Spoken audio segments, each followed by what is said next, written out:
Karimnagar parliament నియోజకవర్గ నేతలతో BRS సమావేశమైంది. Karimnagar parliament నియోజకవర్గంలో పార్టీని బలోపేతం చేస్తామని, వచ్చే ఎన్నికల్లో వినోద్ కుమార్ను ఎంపీగా గెలిపించుకుంటామని గంగుల కమలాకర్ అన్నారు. ఇప్పటి వరకు రైతు బంధు రాలేదని, రైతులు ఇబ్బంది పడుతున్నారని చెప్పారు. కాంగ్రెస్ మాటలను మీ ప్రజలు ఓటేశారని, కాంగ్రెస్ హామీలను తాము ఎప్పటికప్పుడు గుర్తు చేస్తున్నామని గంగుల అన్నారు. 2 రోజుల లోపలే మేము అన్ని చేస్తామా, 10 సంవత్సరాలు ఏం చేస్తున్నాం, ఇంత ఓపిక లేదు అని అనడం జరుగుతుంది. మేము మళ్ళీ మీ పత్రికల ద్వారా మేము కాంగ్రెస్ పార్టీ ప్రభుత్వానికి మేము రిక్వెస్ట్ చేస్తున్నాం, సూచన చేస్తున్నాం. మేము ఒక్క మాట అనలేదు, మీరే అన్నారు. మొత్తం 9వ తారీఖు నాడు 7వ తారీఖున ప్రమాణస్వీకారం చేస్తాం, 9వ తారీఖు నుంచే అమలు చేస్తాం 6 గ్యారెంటీలు అన్నది మీరా మేమా? మీరేగా అన్నది.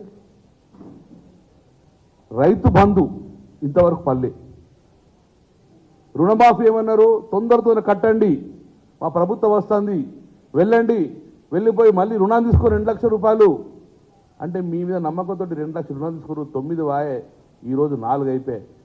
రైతు బంధు పడకపోయే, రుణమాఫీ పడకపోయే. ఇది అడిగితే మాకు ఓపిక లేదని ఉంటుంది. మేము కాదు కదా అన్నది, ప్రజలకు మీరేగా ఓట్లేసుకున్నది. మీ మాటలు నమ్మిరు కదా, మీ మాటలు నమ్మిరు కాబట్టి మేము మిమ్మల్ని గుర్తు చేస్తున్నాం.